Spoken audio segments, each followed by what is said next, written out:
Selamat ngabuburit semuanya, kembali lagi bersama Bapak Yanto yang akan kembali melanjutkan sebuah cerita tentang perjalanan Babang Tam Van Xiaoyan. Pada saat ini kita kembali diperlihatkan dengan Danda Cheng yang pada saat ini telah dihantam oleh panah api milik Xiaoyan. Sementara itu di sisi lain Xiaoyan tampaknya tidak peduli dengan apakah Danda Cheng pada saat ini masih hidup atau tidak. Danda Cheng tampaknya pada saat ini tidak lagi menjadi ancaman sama sekali bagi Xiaoyan. Oleh karena itu pada saat ini Xiaoyan tidak terlalu memperhatikan Danda Cheng. Pada saat ini Xiaoyan lebih memperhatikan Si Etu yang ditangguhkan di kejauhan. Dan pada saat yang bersamaan Si Etu juga pada saat ini secara alami menatap ke arah Xiaoyan. Lalu tatapan Si Etu segera bertemu dengan tatapan Xiaoyan dan tatapannya pada saat ini sangat tenang. Hal inilah yang pada akhirnya segera mengejutkan Xiaoyan. Lalu Xiaoyan akhirnya berpikir di dalam hati, mengapa pria berbaju darah ini tidak memiliki sedikit pun niat membunuh di matanya? Apakah yang pada saat ini sedang terjadi di dalam pertempuran? Lalu Xiaoyan segera menebak bahwa situasi pertempuran pada saat ini pasti telah berubah.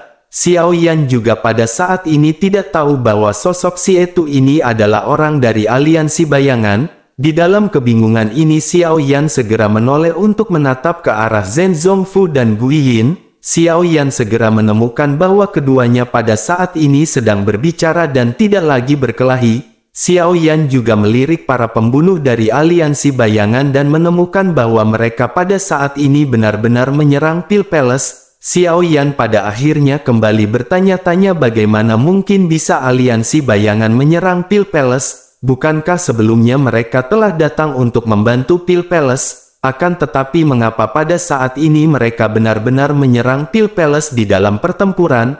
Lalu di tengah-tengah kebimbangan ini Xiaoyan pada akhirnya segera kembali menatap ke arah Zhen Zongfu. Xiaoyan berpikir apakah aliansi bayangan pada saat ini telah dibujuk oleh Kaisar Manusia?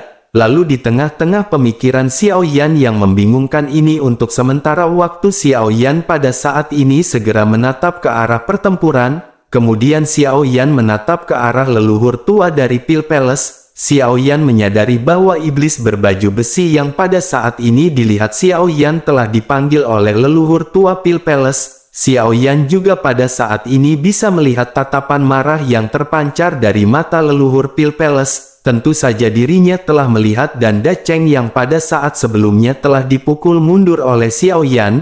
Keduanya pada saat ini saling memandang dan leluhur tua dari Pil Palace segera membuka mulutnya dengan lembut. Lalu dirinya kembali memerintahkan boneka iblis untuk keluar dan bertempur. Xiaoyan juga secara alami melihat tanah yang pada saat ini berguling di bawah Pil Palace. Xiaoyan bertanya-tanya seberapa besarkah area yang berada di bawah tanah dari Pil Palace ini. Pada saat ini ada begitu banyak boneka iblis dan mereka semua terlihat sangat kuat. Bersamaan dengan itu Xiaoyan segera menyadari sesuatu dan bergumam bahwa boneka iblis ini telah terlihat dalam resep yang diberikan kepada Xiaoyan oleh Kaisar Iblis Tua. Boneka iblis lapis baja ini didasarkan pada pertahanan dan kekuatan dan kecepatannya yang sedikit lemah. Selain itu kelemahan dari boneka ini terletak pada persendiannya yang relatif lunak. Sementara untuk boneka iblis darah sendiri lebih unggul dalam hal serangan dan kecepatan. Namun meskipun begitu boneka ini memiliki kekurangan yakni kekuatannya yang tidak terlalu kuat.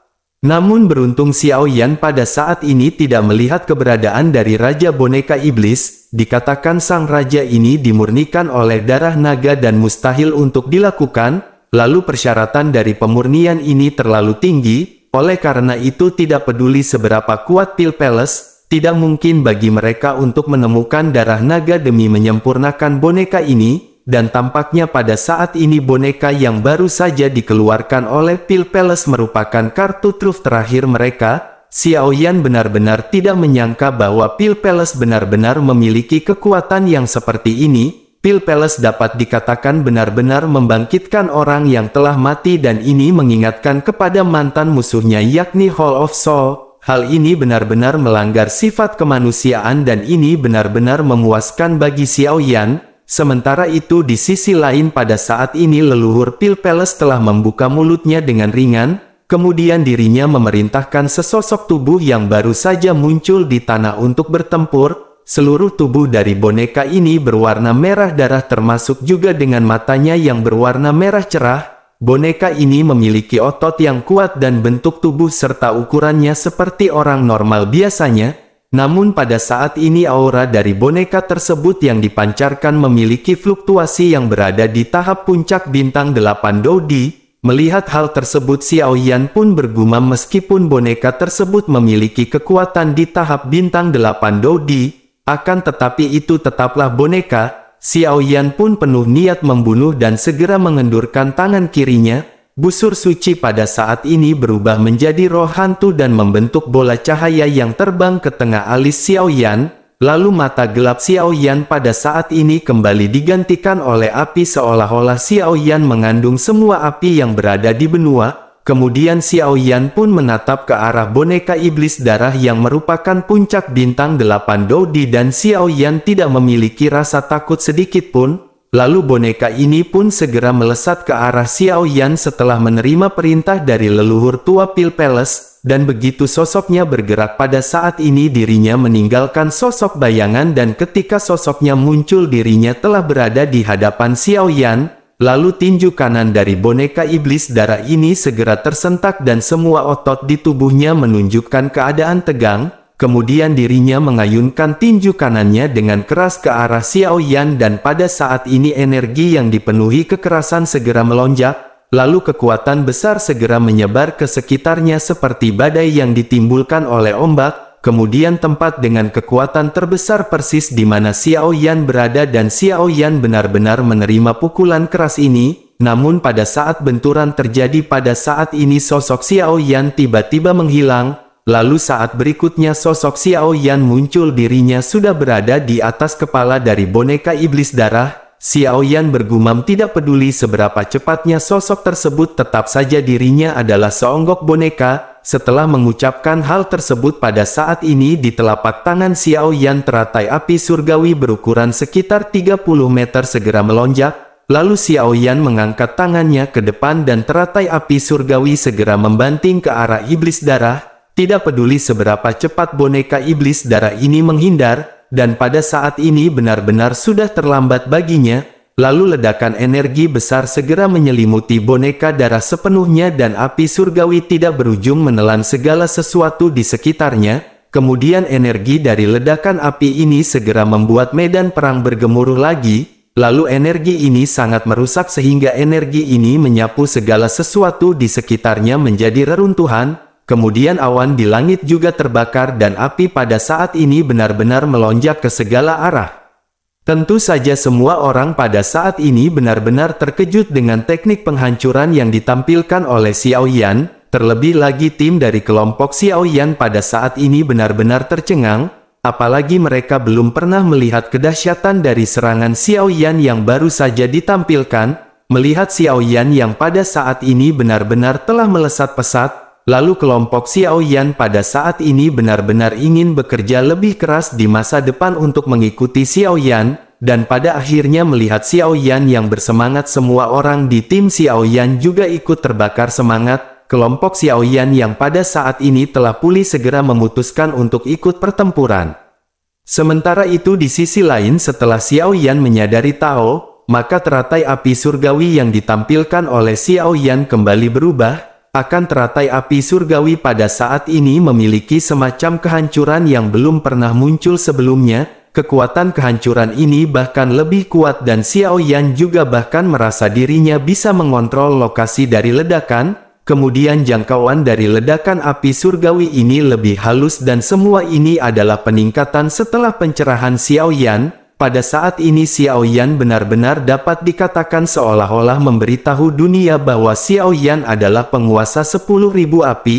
Bersamaan dengan ledakan yang baru saja terjadi, pada saat ini sesosok tubuh bergegas keluar dari tanah lalu Xiao Yan segera mengelak dengan tergesa-gesa dan bayangan kaki pada saat ini melintas di depan hidung Xiao Yan. Xiao Yan segera menstabilkan sosoknya dan pada saat yang bersamaan sosok lain segera muncul di depan Xiao Yan. Sosok ini adalah Danda Cheng pada saat sebelumnya telah dihempaskan ke tanah oleh Xiao Yan dengan panah api. lalu penampilan Dan Dacheng pada saat ini telah berubah drastis. Seluruh tubuhnya tertutup bekas nyala api dan matanya pada saat ini telah digantikan oleh nyala api. Melihat penampilan ini tentu saja Dan Dacheng benar-benar telah menerima kerugian dari pertempuran melawan Xiao Yan.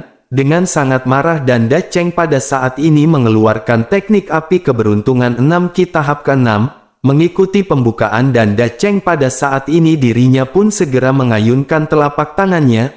Lalu bersamaan dengan itu pria setinggi puluhan meter yang sebelumnya terbentuk oleh api surgawi Dan Dacheng segera melakukan hal yang sama. Kemudian keduanya pada saat ini segera melesatkan telapak tangan ke arah Xiao Yan, lalu mata Xiao Yan sedikit menyipit dan Xiao Yan segera menyadari bahwa kekuatan Dan Dacheng pada saat ini telah sepenuhnya dinaikkan ke tahap menengah bintang 8. Selain itu Dan Dacheng juga pada saat ini telah mengembangkan api keberuntungan 6 Ki hingga ke tahap yang ekstrim. Akan tetapi meskipun begitu Xiao Yan tidak memiliki kekhawatiran di dalam hatinya. Lalu Xiao Yan pun tersenyum dan berkata bahwa Dan Dacheng benar-benar membentuk sosok yang dipadatkan oleh api. Xiao Yan juga pada saat ini bisa melakukan hal tersebut dan Dan Dacheng bisa menyaksikannya. Setelah mengucapkan hal tersebut segel di tangan Xiao Yan seketika berubah. Api surgawi segera melonjak di belakang Xiao Yan dan itu langsung mengembun menjadi sesosok pria. Lalu sosok ini persis sama dengan apa yang dibuat oleh Dan Dacheng. Namun meskipun penampilannya persis sama, akan tetapi bentuk tubuhnya pada saat ini sedikit lebih kecil. Melihat hal ini Dan Dacheng pun tertawa dan segera meledek Xiao Yan. Dirinya berkata bahwa Xiao Yan pada saat ini benar-benar dipenuhi dengan omong kosong. Bahkan sosok yang dibentuk oleh api surgawi Xiao Yan pada saat ini memiliki ukuran lebih kecil. Menyadari hal tersebut Xiao Yan hanya tersenyum ringan dan tidak membalas Dan Dacheng. Lalu Xiao Yan segera memerintahkan sosok tersebut untuk melesatkan telapak tangan. Meskipun telapak tangan ini terlihat lebih kecil seolah-olah seperti tangan anak kecil, akan tetapi kepadatan dari api surgawi yang dibentuk oleh Xiao Yan ini jauh jika dibandingkan dengan Dan Dacheng. Sementara itu Dan Dacheng dipenuhi dengan kepercayaan diri setelah melihat perbandingan telapak tangan di antara keduanya. Namun tidak lama setelah itu ledakan segera terjadi di mana kedua telapak tangan bertemu. Suara ledakan keras segera terdengar dan api surgawi di antara telapak tangan ini segera bertabrakan terus-menerus. Dan pada akhirnya setelah banyaknya benturan yang dipenuhi dengan energi kekerasan, sesosok pada saat ini segera mundur ke sisi Xiao Yan dan itu adalah sosok yang dipadatkan oleh Xiao Yan dari api surgawi. Xiao Yan segera tertawa dan bertanya, apakah sosok yang dibentuk dari api surgawi Dan Dacheng pada saat ini telah dihancurkan? Mendengar ledekan ini dari Xiao Yan Dan Dacheng tentu saja dipenuhi dengan ketidakpercayaan. Dan Dacheng benar-benar tidak menyangka bahwa sosok yang dibentuk olehnya pada saat ini benar-benar telah dihancurkan oleh Xiao Yan. Dirinya tidak menyangka bahwa Xiao Yan memiliki api surgawi yang sangat kuat. Bahkan pada saat ini api surgawi milik Dan Dacheng yang merupakan peringkat kelima di peringkat api surgawi benar-benar tidak mampu berhadapan dengan api surgawi Xiao Yan. Namun pada saat ini Dan Dacheng segera menekan pemikiran tersebut dan kembali melakukan serangan ke arah Xiao Yan. Dan Dacheng kembali membentuk banyak sosok api surgawi yang segera membombardir ke arah Xiao Yan. Melihat banyaknya serangan ini Xiao Yan hanya tersenyum dan segera melambaikan tangannya. Lalu sosok yang dibentuk oleh Xiao Yan dari api surgawi pada akhirnya segera bergerak bertemu dengan serangan yang dilesatkan oleh Dan Dacheng. Banyak benturan pada saat ini kembali terjadi hingga pada akhirnya kedua sosok yang terbentuk oleh api surgawi masing-masing tersebar. Baik Dan Dacheng maupun Xiao Yan pada saat ini saling memandang. Dan Dacheng masih dipenuhi dengan keterkejutan, sementara Xiao Yan pada saat ini tampak sedikit datar. Xiao Yan menyadari bahwa Dan Dacheng telah menggunakan semua teknik yang dirinya miliki, namun semua itu benar-benar tidak bermasalah bagi Xiao Yan di dalam pertempuran.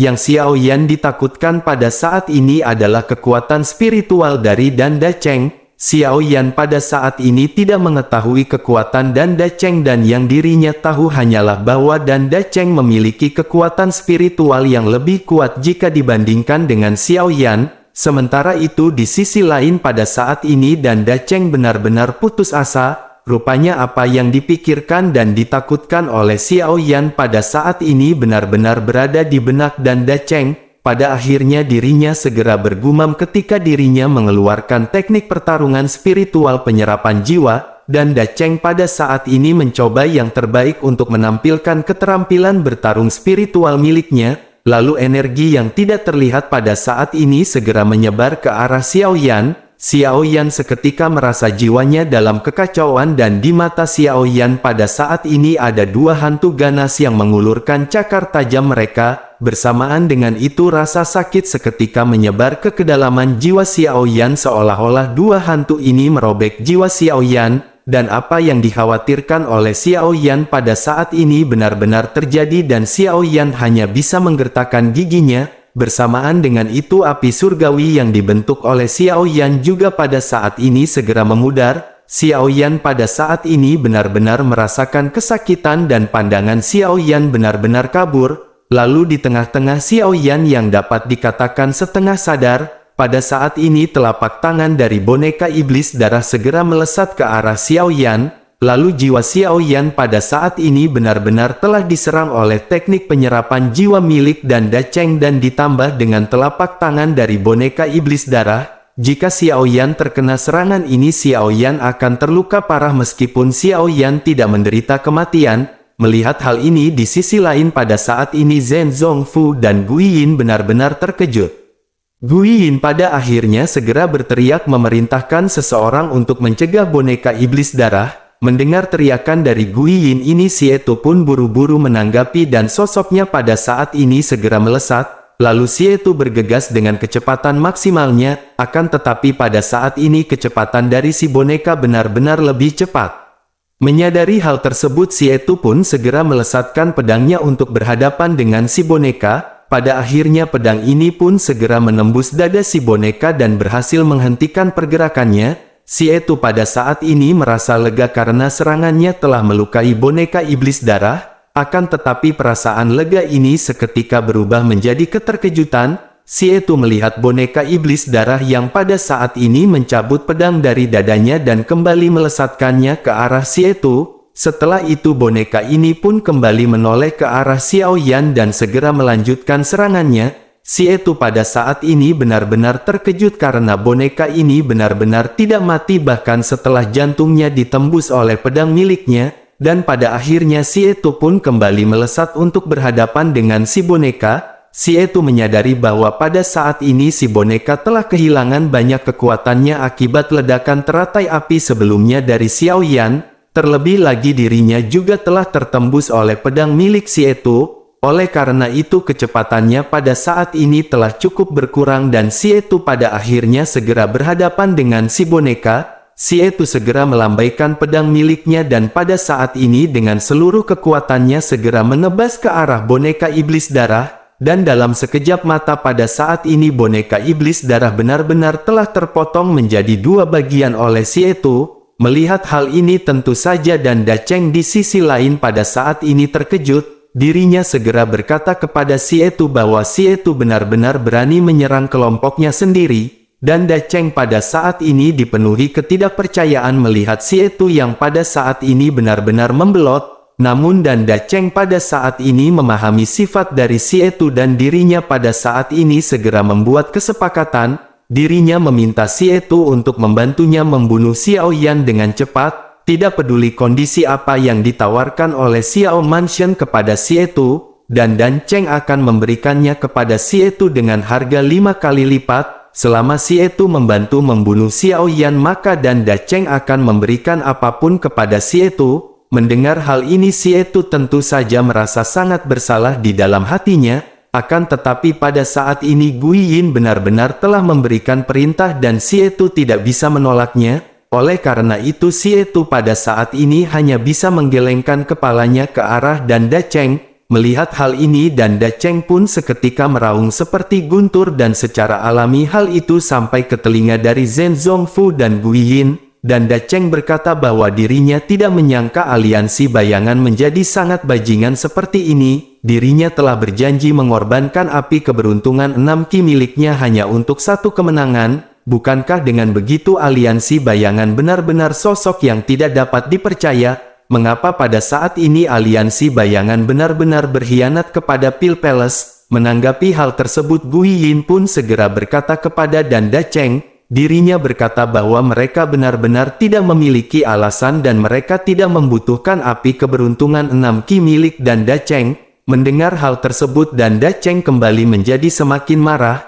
Lalu di sisi lain leluhur dari Pil Palace juga pada saat ini menyipitkan matanya sedikit. Dirinya masih tidak berbicara ataupun bergerak, tetapi dirinya secara alami memiliki pengetahuan. Dirinya menyadari bahwa pada saat ini sedang terjadi pembelotan yang dilakukan oleh aliansi bayangan terhadap Pil Palace. Sementara itu Danda Cheng pada saat ini kembali berteriak ke arah kelompok Xiao Mansion. Danda Cheng berkata kepada aliansi bayangan, ras manusia, Xiao Yan dan yang lainnya yang benar-benar sangat tercela. Pada saat ini dirinya yang bernama Danda Cheng benar-benar akan membantai mereka semua di sini. Danda Cheng pada saat ini tampaknya sudah sedikit gila ketika dirinya menatap ke arah kerumunan dengan marah. Kemudian niat membunuh dan kebencian pada saat ini terjalin di matanya. Danda Cheng pada saat ini seolah-olah telah berubah menjadi binatang bermulut darah dan ingin mencabik-cabik semua orang dengan gigi dan cakar yang tajam. Lalu pada akhirnya Danda Cheng pada saat ini segera menekan semua kekuatan miliknya. Lalu dirinya segera melonjakkan api surgawi dan kembali bersumpah bahwa dirinya akan menghancurkan semua orang. Melihat hal ini Zhen Zongfu, Zhan Huan, Guiyin dan yang lainnya pada saat ini benar-benar terkejut. Pikiran mereka kacau balau dan mereka pada saat ini memandang ke arah Danda Cheng seolah-olah melihat orang gila. Tetapi pada saat ini mereka merasakan gelombang energi yang sangat ganas. Lalu aura destruktif terus-menerus dipancarkan dari Danda Cheng dan pada saat ini tubuh Danda Cheng seketika menghilang dengan cepat. Kemudian Zhen Zongfu pada akhirnya segera berteriak bahwa Danda Cheng pada saat ini benar-benar sudah gila. Dirinya sebenarnya ingin membakar hidupnya dan sepertinya dirinya akan meledakkan api surgawi. Mendengar hal tersebut baik Guiyin, Zhan Huan dan yang lainnya pada saat ini juga benar-benar tercengang. Karena api surgawi ini adalah sesuatu yang terbentuk dari kehamilan langit dan bumi. Nyala api ini dipenuhi dengan energi dan juga dipenuhi dengan kehancuran. Di antara tiga keajaiban yang ada di dunia pada saat ini api surgawi adalah energi dan kehancuran yang terkuat. Oleh karena itu jika api surgawi ini diledakkan maka mereka khawatir bahkan satu kota Juxi benar-benar akan segera diratakan. Dan pada akhirnya Zhen Zongfu pun segera berteriak agar semua orang jangan membiarkan Danda Cheng meledakkannya. Dengan api surgawi yang berada di peringkat kelima yang akan diledakkan oleh Danda Cheng ini Zhen Zongfu khawatir seluruh kota Juxi akan hancur. Bahkan dengan seluruh kekuatan orang yang berada di sini tidak akan mungkin bagi mereka untuk menahan kehancuran tersebut. Lalu di sisi lain leluhur tua dari Pil Palace juga pada saat ini tampak terkejut dengan tindakan dari Danda Cheng. Lalu dirinya pada akhirnya segera memandang ke arah Danda Cheng dan segera berkata bahwa mereka belum dikalahkan. Setelah itu dirinya segera berteriak agar Raja dari Boneka Iblis segera keluar. Mendengar perkataan Raja Boneka Iblis pada saat ini semua orang benar-benar terjekut termasuk dengan Zhen Zongfu, Guiyin dan yang lainnya. Zhen Zongfu secara alami mengetahui banyak mengenai boneka iblis ini. Dirinya benar-benar tidak menyangka bahwa Pil Palace telah memurnikan raja dari boneka iblis. Dan ini adalah boneka terkuat yang dikenal di antara para boneka iblis. Bagaimana mungkin Pil Palace pada saat ini benar-benar telah memurnikan boneka tersebut? Bagaimana mungkin Pil Palace mendapatkan esensi dan darah dari naga setelah penciptaan roh jahat raja? Zhen Zongfu secara alami adalah orang yang paling terkejut dengan kemunculan boneka Raja Iblis ini. Sementara itu Danda Cheng yang mendengar kata-kata dari leluhur Pil Palace pada saat ini sedikit tenang. Lalu dirinya menoleh untuk menatap ke arah leluhur dari Pil Palace dan mata Danda Cheng serta auranya pada saat ini perlahan menjadi stabil. Kemudian aura Danda Cheng yang pada saat sebelumnya telah melonjak pada saat ini kembali memudar ke tahap awal bintang 8 Dodi. dan Da Cheng pada saat ini menatap ke arah sosok yang akan keluar dari tanah di bawah Pil Palace.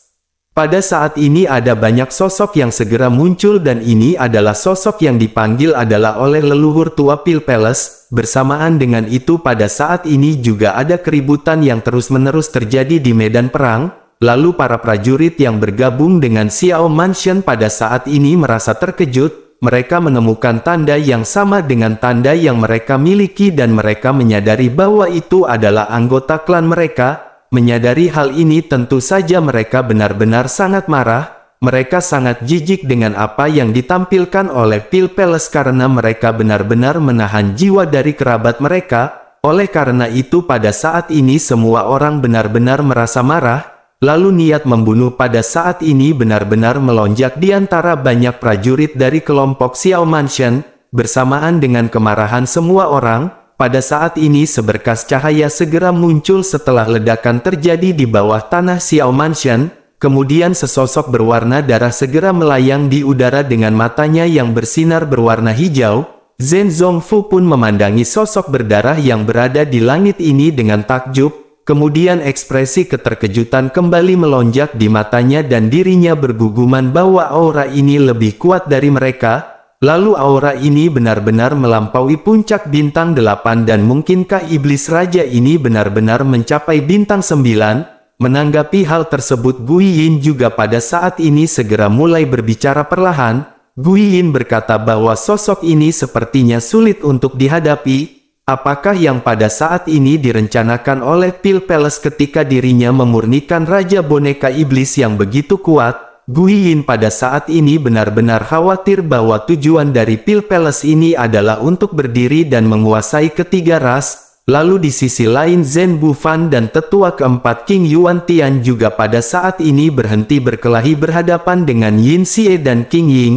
Mereka segera menyipitkan matanya untuk melihat sosok berdarah yang berada di langit. Sementara itu leluhur dari Pil Palace pada saat ini menatap ke arah kerumunan. Setelah itu dirinya pun segera berkata bahwa semua orang yang hadir di sini harus mati. Ras manusia, ras monster, klan iblis dan aliansi bayangan semuanya benar-benar akan mati dengan buruk. Setelah mengucapkan perkataan tersebut dirinya pun segera memerintahkan kepada iblis untuk membunuh semuanya. Kemudian sosok boneka iblis pun seketika mengangkat kepalanya menatap ke arah pemimpin dari kelompok Xiao Mansion dan kerumunan. Tentu saja semua orang pada saat ini bisa merasakan aura membunuh dari sosok tersebut, dan jika diperhatikan dengan seksama, maka sosok ini berwarna darah dan itu tidak sepenuhnya berbentuk manusia, meskipun memiliki tangan dan kaki tetapi dirinya tidak terlihat seperti manusia, melainkan setengah manusia setengah naga. Dirinya memiliki tanduk di kelapanya dengan kulit yang dipenuhi oleh sisik-sisik kecil. Lalu ada ekor panjang di belakangnya serta cakar yang sangat tajam di antara tangan dan kakinya.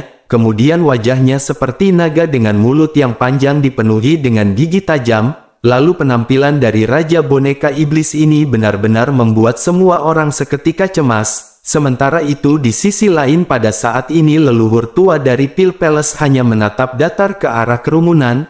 Rupanya alasan mengapa Pil Palace ingin menyempurnakan Raja Boneka Iblis darah ini adalah untuk dapat bersaing dengan bintang 9 dari ketiga ras, dan dengan dirinya memiliki sosok yang kuat seperti seorang bintang 9, maka Pil Palace akan memiliki fondasi yang kuat di benua Dodi, sehingga dengan begitu maka mereka akan benar-benar bisa bersaing dengan Dodi bintang 9 dan menjadi kekuatan nomor 1 di benua. Sementara itu di sisi lain pada saat yang sama Xiao Yan pada saat ini tiba-tiba membuka matanya. Xiao Yan akhirnya lolos dari serangan jiwa dan Da Cheng dan mata Xiao Yan yang merah pada saat ini benar-benar masih kabur. Xiao Yan pada saat ini menggelengkan kepalanya untuk memulihkan kesadarannya yang sebelumnya sedikit menghilang. Sementara itu dan Da Cheng pada saat ini segera menatap ke arah Xiao Yan yang berhasil lolos. Dan Da Cheng pada saat ini benar-benar tidak ingin melepaskan Xiao Yan setelah dirinya menemukan kelemahan Xiao Yan. Lalu kedua mata pada saat ini saling bertatapan dan Xiao Yan berpikir bahwa Xiao Yan harus mencari solusi dari pertempuran ini. Sementara itu meskipun dan Da Cheng kekuatannya pada saat ini telah kembali ke tahap awal bintang 8 Dodi, Namun tekad Dan Dacheng untuk membunuh Xiao Yan benar-benar tidaklah padam, terlebih lagi Dan Dacheng pada saat ini telah menemukan kelemahan Xiao Yan, oleh karena itu bagaimana mungkin dirinya tidak bersemangat untuk mokel bersama di warung Bude Yanti.